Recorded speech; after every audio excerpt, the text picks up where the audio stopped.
علی اگلا سوال ہے، قرآن حکیم میں دو فرشتوں ہاروت اور ماروت سے متعلق بھی ڈسکشن ہوئی ہے، لیکن برصغیر پاک و ہند کی مسلم عوام میں جو واقعہ بیان کیا جاتا ہے وہ تو انتہائی شرمناک ہے، بلکہ فرشتوں کی توہین پر مبنی ہے۔ پلیز اس حوالے سے ہمیں صحیح انفارمیشن دیں تاکہ عوام الناس کو کہانیوں سے بچایا جا سکے۔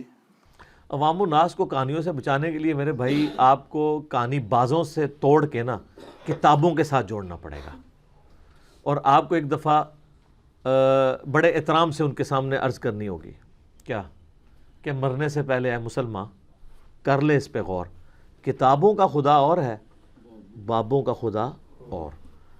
تو کتابیں آپ کو بتائیں گی اتھینٹک سورس سے جو چیزیں آئی ہیں کہ کیا چیز حق ہے اور کیا باطل ہے۔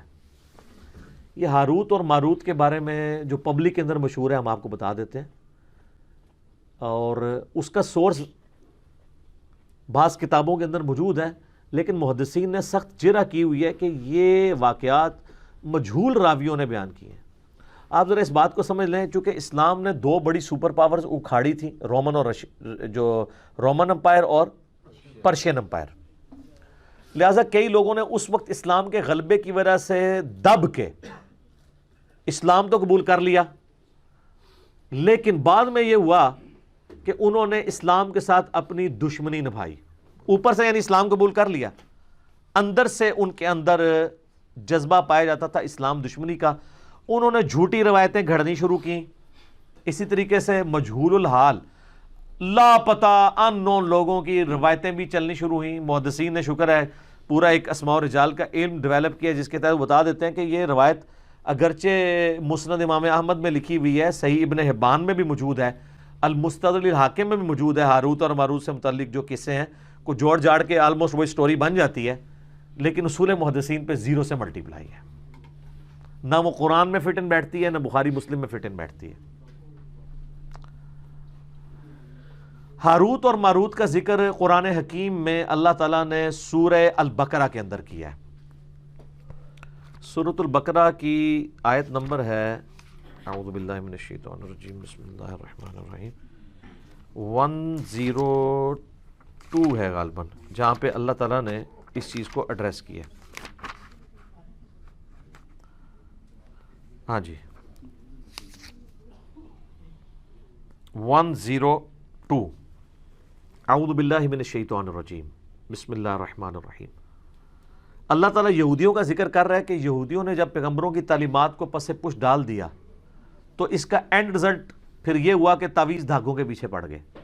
جب آپ وحی کی تعلیم کو پس پش ڈالتے ہیں نا، پھر جادوگروں کی تعلیمات جو شیاطین ان کو سکھاتے ہیں، کیونکہ ظاہر ہے روحانی علم کے مقابلے پہ شیطانی علم ہے، تو وہ پھر رواج پکڑتا ہے، حتیٰ کہ اندازہ کریں نقش سلیمانی بھی لکھا جاتا ہے آج بھی، نقش سلیمانی حضرت سلمان کی طرف، اور یہ کام یہودیوں نے سازش کی۔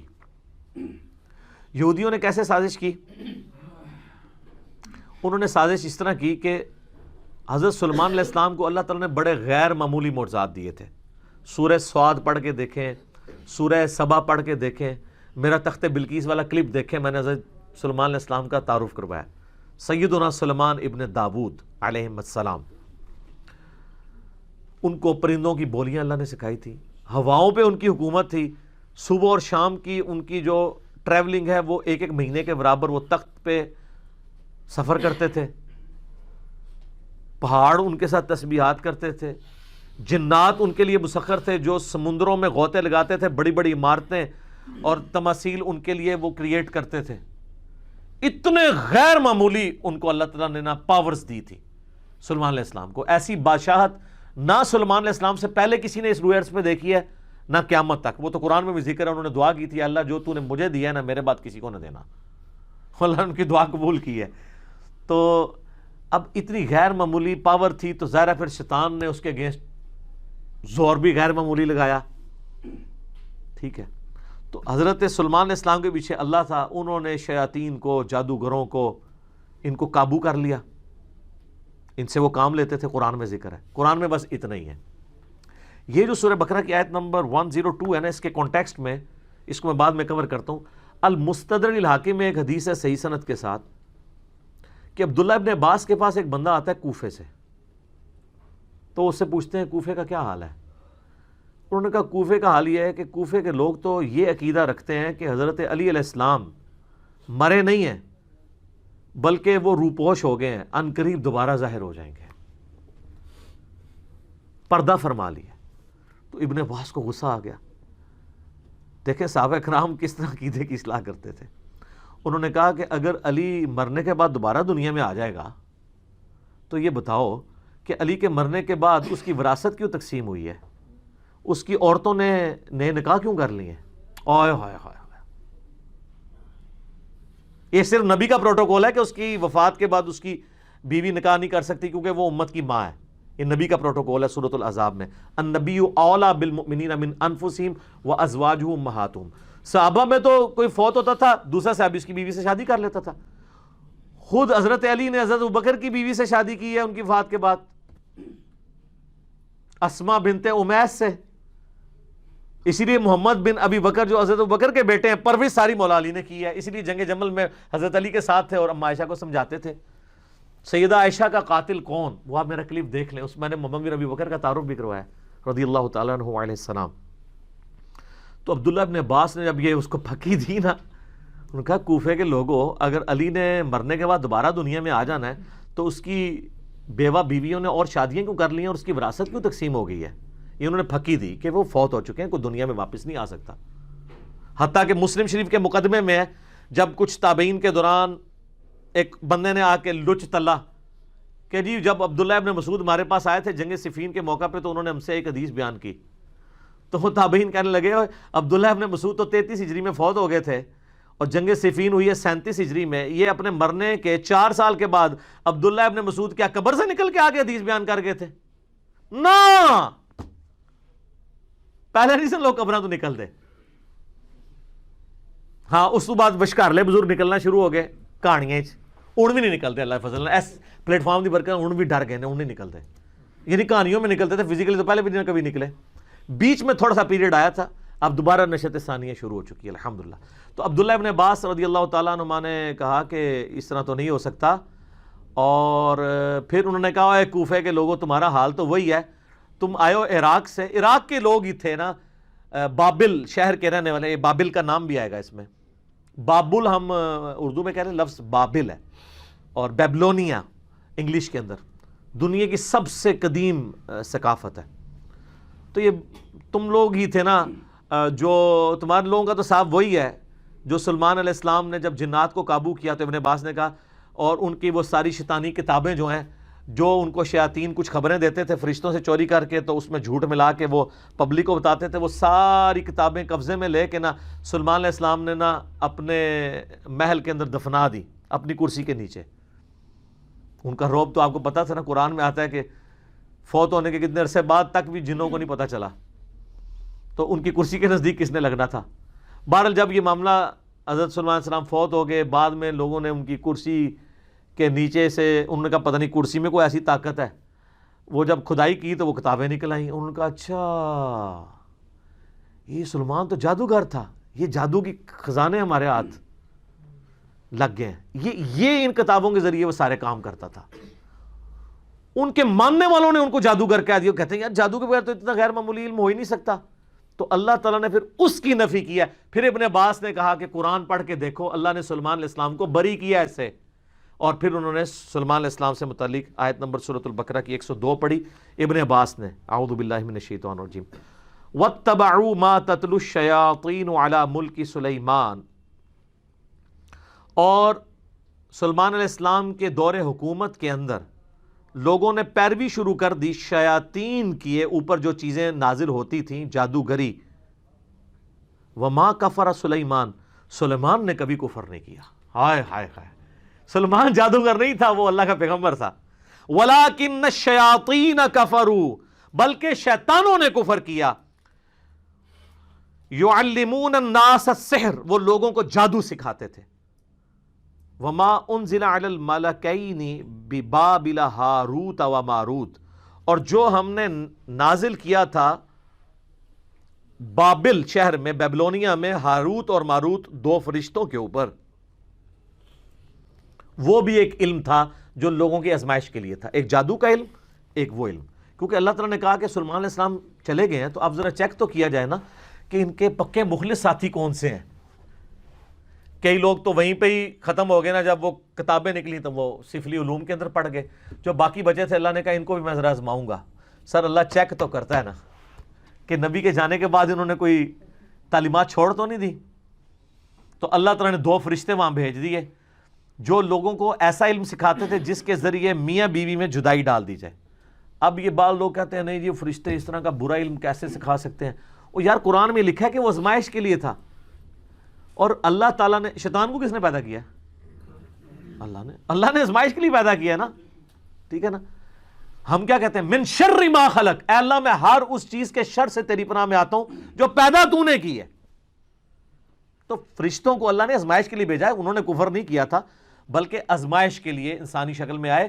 اللہ نے ان کو کہا، لیکن دیکھیں ساتھ وہ کلیئر کرتے تھے وما يعلمان من احد، وہ کبھی بھی کسی شخص کو وہ علم نہیں سکھاتے تھے حتی یقولا، جب تک کہ وہ دونوں اس کو یہ نہ کہہ دیں انما نحن فتنہ، دیکھو اللہ نے ہمیں تمہاری آزمائش کے لیے بھیجا ہے، فلا تکفر، کفر نہ کرنا، ہم سے یہ علم نہ سیکھو. یار اس سے بڑی اور ننگی بات ہو سکتی ہے کہ فرشتہ انسانی شکل میں آئے اور وہ آ کے کہے کہ میں تمہیں ایسا علم سکھاتا ہوں جس کے ذریعے تم میاں بیوی میں جدائی کروا سکتے ہو اور کسی کی بیوی کو اپنے ساتھ لگا سکتے ہو اس سے طلاق دلوا کے، لیکن یہ کرو گے تم کفر، اور اللہ نے ہمیں تمہاری آزمائش بنایا ہے، یہ سیکھنا نہیں ہے ہم سے. پھر یہ کہنا نہیں سر تھوڑا جاتے سکھا دو، تو اس کا مطلب ہے تھڑک گئے. اور ایک طرف ہمارے نبی کے صحابہ ہیں، نبی علیہ السلام دنیا سے چلے گئے ہیں، کتنے قبائل مرتد ہو گئے ہیں. اور حضرت ابوبکر کہہ رہے ہیں کہ اگر جنگل کے درندے بھی آ کے مجھے کاٹ دیں تو جو اللہ کے نبی کے زمانے میں ایک رسی بھی دیتا تھا زکوٰۃ میں نہیں دے گا، نہ میں قتال کروں گا، اکیلا مجھے کرنا پڑے. ہزاروں لوگ مرتد ہو گئے ہیں اور صحابہ کے کانفیڈنس نے اتنی کم مین پاور کے ساتھ رومن اور پرشین امپائر اکھاڑ کے رکھ دی ہے. اور ایک یہ سلیمان علیہ السلام کے ساتھی ہیں کہ دنیا سے گئے ہیں تو کس کام میں پڑ گئے. اتنی واضح بات سننے کے بعد جب فرشتے ان کو کہہ رہے ہیں کہ دیکھو اللہ نے تمہیں آزمائش بنایا ہے، ہمیں تمہارے لیے آزمائش بنایا ہے، ہم سے نہ سیکھو. فَيَتَعَلَّمُونَ مِنْهُمَا مَا يُفَرِّقُونَ بِهِ بَيْنَ الْمَرْءِ وَزَوْجِهِ، اور وہ ان کو سکھاتے تھے ایسا علم جس کے ذریعے میاں بیوی میں جدائی ڈلوا دیں. وَمَا هُمْ بِضَارِّينَ بِهِ مِنْ أَحَدٍ إِلَّا بِإِذْنِ اللَّهِ، اور وہ کسی کو نقصان نہیں پہنچا سکتا تھا وہ علم، ہاں مگر اللہ چاہے. یعنی جو اللہ کی پناہ میں آتا ہے، جو اذکار کرتا ہے، سارے جادوگر مل کے کچھ کر لیں. نبی علیہ السلام پہ بھی جادو ایک دفعہ ہوا ہے جب معوذتین نازل ہوئی ہیں، اس کے بعد کبھی کسی صحابی پہ جادو ہوا ہے؟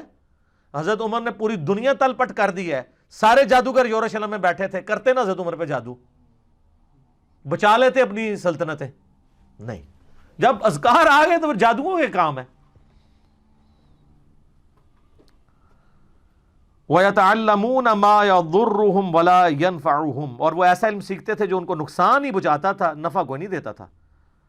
وَلَقَدْ عَلِمُوا لَمَنِ اشْتَرَاهُ مَا لَهُ فِي الْآخِرَةِ مِنْ خَلَاقٍ، اور بے شک ان کو وہ خوب تھا، علم تھا اس بات کا کہ وہ اس چیز کے خریدار ہو رہے ہیں کہ اس کے بدلے آخرت میں ان کو کچھ نہیں ملنے والا. وَلَبِئْسَ مَا شَرَوْا بِهِ أَنفُسَهُمْ، کیا ہی برا سودا انہوں نے خریدا اپنی جانیں بیچ کے. لو کانوا یعلمون، کیا وہ جان، کاش وہ جان لیتے کہ انہوں نے اپنی آخرت برباد کر دی اس علم کے ذریعے. تو یہ تو سر صحیح مسلم میں بھی حدیث ہے نا کہ شیطان کا تخت پانیوں پہ ہے، این ممکن ہے برمودا ٹرائنگل پہ لگا ہو. شام کے وقت سارے اس کے کارندے اس کو کارگزاری سناتے ہیں، آج میں نے فلاں شخص سے فلاں گناہ کرایا، فلاں سے فلاں کرایا، فلاں سے فلاں کروایا. کوئی امپریس نہیں ہوتا. ایک اس کا شاگرد آ کہتا ہے میں نے آج میاں بیوی کے درمیان جدائی کروا دی ہے. وہ اس کو گلے لگا کے ملتا ہے، وہ بھائی تو صحیح کام کیتا ہے، کیونکہ تمدن کی جڑ ہی کٹ جائے گی جب میاں بیوی علیحدہ ہوں گے، اولاد بھی ختم، مینٹل ماڈلز بدل کے معاشرے کے لیے ناسور بن جائیں گے. تو یہ فتنہ شیاطین والا ہے. قرآن میں بھی ہے کہ میاں بیوی میں جدائی، اور یہاں پہ بھی میاں بیوی میں جدائی شیطان ڈلوا کے خوش ہوتا ہے. تو وہ کہتے ہیں ہاروت اور ماروت جو ہے نا، یہ وہ ہے جو احادیث میں لکھا ہوا ہے مضبوط روایتوں کے اندر. المسند الحاکم میں مجھے اس کا نمبر بھی بائی چانس یاد ہے, اگلے دن بھی کسی نے پوچھا تھا, 3051 اور 52 نمبر آپ دیکھیں. اس میں کمزور روایتیں بھی ہیں کہ جی وہ کہتے ہیں کہ جی یہ بھی روایت ہے مسند احمد میں, ابن حبان میں, المستدرک الحاکم کے اندر, لیکن کہانی ہے, مجہول ہے اس کے راوی بیان کرنے سے. وہ کہتے ہیں کہ جی وہ فرشتوں نے اللہ کو کہا کہ اللہ تو نے اس کو خلیفہ بنا دیا, یہ تو زمین میں گناہ کرتا ہے. تو اللہ نے فرشتوں کو چیلنج دیا کہ اچھا جی کوئی نیک 2 فرشتے لے آؤ اپنے. میں تمہیں بتاتا ہوں نا, انسان کے بارے میں تم یہ بات کرتے ہو, یہ کسی دکھی انسان نے بیٹھ کے سٹوری گھڑی ہے کہ اسی بڑے ہوتے ہیں. اتے آؤ, لقد خلقنا الانسان فی احسن تقویم. لیکن آگے بھی ہے, جب آپ برائی پہ اترتے ہیں ثم رددناہ اسفل سافلین. ہاں واقعی اگر آپ بن جائیں ابو بکر, عمر, عثمان و علی تو کوئی آپ کے مقابلے کا نہیں ہے. تیرے ہوتے جنم لیا ہوتا تو فرق تب پڑتا جب تیری تعلیمات پہ بھی عمل کرتا, ورنہ چاہے اس زمانے جمے چاہے آج جمے, فرق کوئی نہیں کرنا پینا. رفع دین پھر بھی نہیں تو کرنا, جو مرضی ہو جائے, الا یہ کہ تو حق کو ایکسیپٹ کر لے. تو ان روایتوں میں ملتا ہے کہ وہ فرشتوں نے 2 بندے اپنے سب سے لائق فرشتے چنے, ہاروت اور ماروت. کہانی ہے میرے سنا رہے ہیں. ان کو اللہ نے انسانی شکل میں بھیجا اور انسانی کمزوریاں بھی ساتھ لگا دیں, یعنی شہوت بھی اور یہ, اور ایک عورت کو ان کے لیے فتنہ بنا دیا. زورا نام تھا, ٹھیک ہے. وہ کہتے ہیں 17 زورا بھی وہی عورت ہے, وہ آندھی ہے, میں تو دسنا کیویں آندھی ہے. وہ کہتے ہیں فرشتوں کو اس نے زورا بی بی نے آ کے کہا, جو یعنی یہ ایک کہانی ہے, کہانی شریف, کہ جی تم 3 آپشن ہیں, مجھ سے بدکاری کر لو, ان کا استغفر اللہ گناہ ہے, یہ بچہ قتل کر دو, انہوں نے کہا یہ تو بہت بڑا گناہ ہے, یہ شراب پی لو. تو کوشش کرتی رہی, الٹیمیٹلی انہوں نے کہا تینوں میں سے سب سے کم گناہ شراب پینا ہے. شراب پی لی, تو شراب پینے کی وجہ سے انہوں نے بدکاری بھی کر لی اور بچہ بھی قتل کر دیا. اور پھر اللہ نے کہا کہ اب میں تمہیں عذاب دوں گا. تو انہوں نے کہا یا اللہ ہمیں تو دنیا میں عذاب دے دے, آخرت کا عذاب تو بہت سخت ہے. تو وہ عراق میں ایک کنواں, آج بھی لوگ زیارت کے لیے جاتے ہیں, کہتے ہیں اس کنویں میں الٹے لٹک رہے ہیں. اچھا وہ انسانی شکل میں آئے تھے نا, تو لٹکے ہوئے نظر آنے چاہیے نا. جدو دے لٹکے نے انہیں پھر دوبارہ فرشتے بن گئے نے. کیوں؟ ایویں کہانی, نظر تو کوئی نہیں آ رہے, جھوٹ ہے. وہ باقاعدہ اسلام کے تاریخی مقامات میں لوگ جاتے ہیں, وہاں کہتے ہیں جی ٹنگے نے کتنے نے دکھاؤ نا ٹنگے ہوئے. تو کہتے ہیں انہوں نے, ایک سٹوری ہے. دوسری سٹوری ہے کہ وہ جو زورا بی بی تھی نا, جو ہے ہی کوئی نہیں تھی, انہوں نے فرشتوں سے کہا کہ اچھا تم تو آسمان تک جاتے ہو, تو مجھے کوئی نہ ایسا منتر سکھا دو جو میں بھی پڑھوں تو آسمانوں تک پہنچ جاؤں, تو ٹھیک ہے میں پھر تمہارے ساتھ وہ برائی کرنے کے لیے آمادہ ہو جاؤں گی. تو ایک فرشتے نے انکار کر دیا, دوسرے نے کہا کہ ٹھیک ہے میں سکھا دیتا ہوں, اللہ بڑا غفور رحیم ہے, مجھے معاف کر ہی دے گا. یہ بھی لکھا ہوا ہے اس میں جو آپ بھی کر رہے ہیں. پوری سٹوری لو نا, تو اڑے بھرا سی جڑے جعلی ہاروت ماروت نے. تو اس نے اس کو منتر سکھا دیا. جب منتر سکھایا تو وہ عورت اس منتر کے ساتھ اوپر چلی گئی, تو وہ اللہ تعالیٰ نے اس کو سزا کے طور پہ زورا 17 بنا دیا. زورا بنائی ہے انہوں نے, کہانی شریف ہے. اچھا, اور کہتے ہیں وہ جو فرشتہ تھا, وہ دونوں فرشتوں کو اللہ تعالیٰ نے عذاب میں ڈال دیا. یہ سب کہانی ہے. اصل چیز یہ ہے جو اس کے اندر سبق لرن کرنے والا تھا, وہ یہ تھا کہ نورانی علم کو, وحی کی تعلیمات کو, روحانیت کو چھوڑ کے شیطانیت کے پیچھے نہ پڑو. وہ لوگ چلے ہوئے ہیں. سلیمان اسلام کی اللہ نے قرآن میں صفائی بھی پیش کر دی, پھر بھی نقش سلیمانی آج بھی چل رہا ہے. اللہ تعالیٰ نے قرآن میں حضرت عیسیٰ علیہ السلام کی امام الموحدین ہونے کی گواہی دے دی, شرک سے بیزاری کی گواہی دے دی, پھر بھی آج ان کے نام کے اوپر 2.25 ارب لوگ شرک کر رہے ہیں. تو اللہ نے تو یہی کیا کہ آپ کو بتا دیا, اب آپ نے نہیں ماننا تو آپ نہ مانیں. تو یہ ہاروت اور ماروت کی یہ سٹوری ہے, لہٰذا یہ جہاں کے بھی آپ کو ملے. ایون حافظ ابن کثیر نے بھی یہ روایتیں نقل کی ہیں, کچھ کا تو انہوں نے رد کیا ہے, کچھ پہ خاموشی اختیار کر لی ہے, کچھ پہ وہ خود پھر مانتے ہیں کہ یار یہ روایتیں تو ایسی ہیں, پھر وہ کہتے ہیں نہیں ہے انٹرسٹنگ ہے, میں بیان بھی کر دیتا ہوں, کیونکہ لوگ کہانی بھی سنتے ہیں نا. تفسیر ابن کثیر میں یاد رکھیے گا 20% سے زیادہ کہانی ہے اس کے اندر بھی. ادھر بھی صرف جو حدیثیں ہیں نا اور صحیح سند سے وہی لینی ہے آپ نے. جیسے مسلم شریف کی شرح میں جو شرح میں اسے کہتا ہوں جو لکھتے ہیں مولوی حاشیے میں, اس کو نہیں آپ نے دیکھنا, آپ نے وہ مولانا شریف ہے, مولانا شریف کو مسلم شریف سے نکال کے مسلم شریف کو پاک کرنا ہے. اس طریقے سے تفسیر ابن کثیر میں بھی جو احادیث ہیں جن کی پوری اسناد ہیں ان کو آپ نے دیکھنا ہے, اور وہ سند بھی صحیح ہو. باقی جو سٹوریاں اللہ معافی دے ابن کثیر میں ایسی ولگر قسم کی اسٹوریاں لکھی ہوئی ہیں جو بیان بھی نہیں ہو سکتی، تو وہ انہوں نے کہانی اسرائیلی روایات لکھ دی ہیں. میں بتا رہا ہوں نا کہ اسرائیلیات ہمارے اندر آئی ہیں. شروع میں جو نیو مسلم تھے نا، انہوں نے اسرائیلی روایات بیان بھی کی ہیں. ایسی روایات جو قرآن و سنت سے نہ ٹکراتی ہوں، ہم نہ ان کو مانتے ہیں نہ انکار کرتے ہیں، کیونکہ بخاری میں نبی علیہ السلام نے منع کیا اس سے، لیکن مانتے بھی نہیں. لیکن جو سراحتاً ٹکرا رہی ہیں، انبیاء کی توہین پہ مبنی ہیں، ہم جوتے کی نوک پہ رکھ کے ان کو باہر پھینکیں گے کہ انبیاء کا کریکٹر یہ نہیں ہے جو تم بیان کرتے ہو، نہ فرشتوں کا کریکٹر ہے. قرآن میں تو بار بار آیا ہے، سورہ تحریم کے اندر آیا کہ فرشتے وہی کرتے ہیں جو اللہ ان کو حکم دیتا ہے، سرتابی نہیں کرتے. اور یہاں پہ میں ضمناً عرض کر دوں ایک بات، قرآن میں 7 دفعہ آیا کہ اللہ نے فرشتوں کو حکم دیا کہ سجدہ کرو. سب فرشتوں نے حضرت آدم کو سجدہ تعظیمی کیا، عبادت والا نہیں، سوائے ابلیس کے. تو لوگوں کو شائبہ ہوتا ہے شاید ابلیس وہ فرشتہ تھا جو نافرمان ہے، تو ہاروت ماروت بھی ہو سکتے ہیں. ابلیس کا قرآن میں سورہ الجن کی آیت نمبر 50 میں آ گیا، کان من الجن ففسق عن امر ربی. ابلیس جنات میں سے تھا، اس لیے اس نے اپنے رب کی نافرمانی کی. اگر وہ فرشتہ تو کبھی بھی نافرمانی نہ کرتا. فرشتے کبھی بھی نافرمانی نہیں کرتے اللہ کے حکم کی، نہ وہ شرک کرتے ہیں نہ کفر کرتے ہیں. یہ ذہن میں رکھیے گا. یہ میں اس لیے بتا رہا ہوں آپ کو کہ بعض لوگ یہ کہہ دیتے ہیں کہ جی وہ فرشتوں کا استاد تھا، اور جی شیطان کو بھی بڑا علم سی. پتہ کہ وہ بتانا چاہتے ہیں کیونکہ ان کو پتہ ہے قرآن حدیث سارا ہمارے خلاف ہے، تو اب قرآن حدیث کو تو شیطانی علم نہیں کہہ سکتے، تو ایک اور کہانی کر لی ہے، اور جی علم تو شیطان کو بھی بہت سی. سر کس آیت اور حدیث میں لکھا ہوا ہے؟ قرآن میں تو ایسا نہیں ہے. تو ایک ڈاکٹر مفتی جو بریلویوں کے ہیں، ان کی جو میں نے علمی حوصلہ افزائی کی ہے ایک اپنے کلپ کے اندر، جنہوں نے علم کی توہین کی تھی، وہ آپ دیکھ سکتے ہیں. علم کی توہین کرنے والا تو کافر ہو جاتا ہے اگر اس نے جان بوجھ کے کی. اگر لا علمی میں کی ہے تو توبہ کر لے، معافی ہے. انبیاء کی وراثت کیا ہے؟ علم. نبی علیہ السلام کو کس دعا کا حکم ہے؟ قل رب زدنی علما. سورہ طٰہٰ. سورہ فاطر میں کس کو کہا گیا کہ اہل معرفت ہے؟ انما یخشی اللہ من عبادہ العلماء، اہل علم.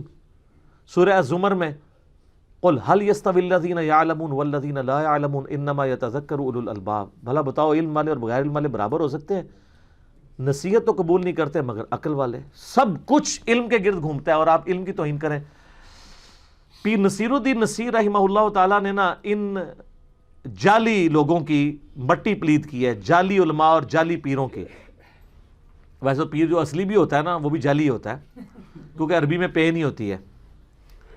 تو باقی ہم چونکہ ایک ریناؤنڈ ہے چیز، خوب مٹی پلید کی ہے ایک اصلی پیر نے، پیر نصیر الدین نصیر رحمہ اللہ نے. انہوں نے ایک کتاب لکھی ہے، کیا شیطان عالم تھا؟ سر جو مٹی پلید کی ہے انہوں نے، جو لوگ کہتے ہیں نا شیطان علم والا تھا وہ گمراہ ہوا ہے، انہوں نے بتایا کہ شیطان کے پاس علم ہوتا نا تو کبھی گمراہ نہ ہوتا، وہ خالی عبادت گزار سی. اگر عالم ہوتا تو کبھی گمراہ نہ ہوتا. علم تو حفاظت کرتا ہے انسان کی. علم کا تقاضا یہ نہیں تھا کہ اللہ سے بحث کرتا. علم تو ہے سمعنا و اطعنا، سنا اور مانا. اکڑ آتی نہیں ہے. علم انسان میں عاجزی لاتا ہے. البتہ جو شخص علم کی بنیاد پہ اکڑے اس سے بدترین کوئی نہیں ہوتا. وہ بھی ہے ایک پہلو. سورۃ الاعراف کی آیت نمبر 175 اور 176 میں بلعام بن بعورہ کا ذکر ہے. المستدل الحاکم میں اس کانٹیکس میں حدیث ہے کہ بنی اسرائیل کا عالم تھا، دنیا کا کتا بن گیا. تو اللہ نے کہا کہ یہ کتے کی مثال بن گیا ہے. جیسے کتے پہ بوجھ ڈالا جائے تب بھی زبان اس کی باہر رہتی ہے، نہ ڈالا جائے تب بھی زبان ہانپتا رہتا ہے، کیونکہ دنیا کی محبت کا شکار ہو گیا علم کے باوجود، اور اس علم سے اس نے نفع نہیں حاصل کیا.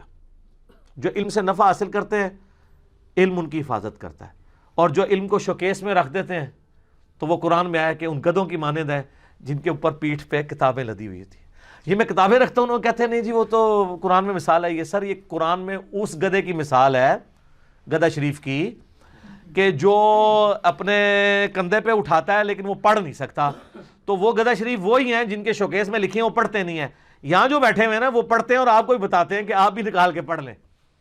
تو وہ گدھے کی مثال نہیں ہے، بلکہ اللہ نے ایسے اہل علم کی تو تعریف کی ہوئی ہے. کہتے ہیں نہیں گدھے کی مثال آئی ہے. گدھے کی مثال ان کی آئی ہے جو علم سے استفادہ نہیں کرتے. جو استفادہ کرنے والے ہیں وہ تو انما یخشی اللہ من عبادہ العلماء. ہاروت اور ماروت سے بات ادھر نکل گئی. ہاروت اور ماروت اللہ تعالیٰ کے فرشتے تھے، ان کی توہین نہ کریں، اور ان کے بارے میں یہ جھوٹا الزام لگانا یہ آپ کو گستاخی کے اندر لے جائے گا. توبہ کریں. کہانیاں ہیں، بیان ہوئی ہیں، کچھ مسند احمد صحیح ابن حبان میں حاکم میں بھی آ گئی ہے لیکن مجہول راویوں سے ہے. صحیح بات وہ ہے جو میں نے المستدل الحاکم سے 305152 نمبر حدیث جو میں نے بیان کی ہے ابن عباس کے حوالے سے کہ سارے جھوٹے الزامات تھے. اس کو اللہ نے کنڈیم کیا ہے کہ حضرت سلیمان علیہ السلام نے کبھی کفر و شرک کی تعلیم نہیں دی, کوئی تعویذ دھاگے نہیں کیے, وہ وہی کا علم سکھاتے تھے. یہ ان کے ماننے والوں نے ان کی طرف غلط باتیں منسوب کر دی ہوئی ہیں, اس میں ان کا کوئی قصور نہیں ہے. سلیمان علیہ السلام نے کبھی کفر نہیں کیا, وہ تو پکے مواحد تھے. اور میں اس کانٹیکس میں ریکویسٹ کروں گا میرا تخت بلقیس والا آپ کلپ دیکھیں ضرور, اس میں نے سلیمان علیہ السلام کا تعارف کروایا ہے کہ کیا وہ شخصیت تھے, اللہ نے ان کو کیا کیا خوبیاں دی تھی. لیکن بنی اسرائیل ان کے خلاف ہو گیا, حالانکہ خود سلیمان علیہ السلام ابراہیمی تھے, ان کی اولاد میں سے تھے, لیکن جب ان کی غلطیاں ہائی لائٹ کیں, جس طرح حضرت عیسیٰ علیہ السلام کے یہ خلاف ہو گئے, سلیمان علیہ السلام کے خلاف ہو گئے. پھر قرآن میں اللہ تعالیٰ نے یہ بھی فرمایا کہ ہم نے داود اور سلیمان کے ذریعے خود بنی اسرائیل پہ لعنت کروائی ہے. تو وہ تو ماننے کے لیے تیار ہی نہیں تھے. ان ہستیوں کو اللہ نے ان کو عزت دی, نبوت سے سرفراز فرمایا, عزت دی, کتاب نازل کی, زبور ان کے والد کے اوپر, اور جانشین بنایا ان کو. تو یہ نقش سلمانی پھر بھی چل رہا ہے, سلمانی ٹوپی بھی چل رہی ہے, پتہ نہیں کیا کچھ چل رہا ہے سلیمان علیہ السلام کے نام کے اوپر. سب کہانی ہے سر, قرآن سے جڑیں, احادیث سے جڑیں تو آپ کو سچائی پتہ چلے گی. ٹھیک ہوگا جی. اللہ تعالیٰ سے دعا ہے جو حق بات میں نے کہی اللہ تعالیٰ ہمارے دلوں میں راسخ فرمائے. اگر جذبات میں میرے منہ سے کوئی غلط بات نکل گئی, اللہ تعالیٰ ہمارے دلوں سے ہی محو کر دے, ہمیں کتاب و سنت کی تعلیمات پر عمل کر کے دوسرے بھائیوں تک پہنچانے کی توفیق عطا فرمائے. سبحانک اللہم و بحمدک اشہد ان لا الہ الا انت استغفرک و اتوب الیک وما علینا الا البلاغ المبین. جزاکم اللہ خیرا. احسن الجزاء.